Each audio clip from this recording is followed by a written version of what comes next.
On Tuesday, U.S. President Donald Trump was doing damage control. It should have been obvious. I thought it would be obvious, but I would like to clarify just in case it wasn't. In a key sentence in my remarks, I said the word would instead of wouldn't. The sentence should have been, I don't see any reason why I wouldn't, or why it wouldn't be Russia. In Helsinki, Trump was asked about U.S. intelligence reports that squarely blame Moscow for meddling in the 2016 presidential election. Russia's denied any such involvement. And with President Vladimir Putin on stage beside him, Trump seemed to suggest he accepted his version over the American one.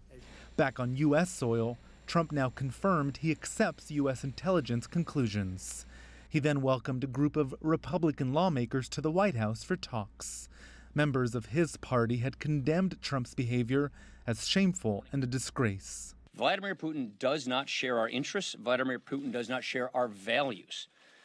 We just conducted a year-long investigation into Russia's interference in our elections. They did interfere in our elections. It's really clear. There should be no doubt about that. To create an equivalence between our intelligence agencies and what Putin is saying, and then for the president to say, well, why would they do it? Russia, well, I mean, it's just such a naive comment.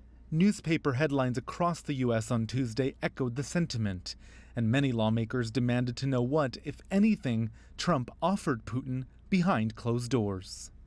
Our Republican colleagues need to join us in demanding testimony from the president's national security team that was in Helsinki, and we need to do that immediately.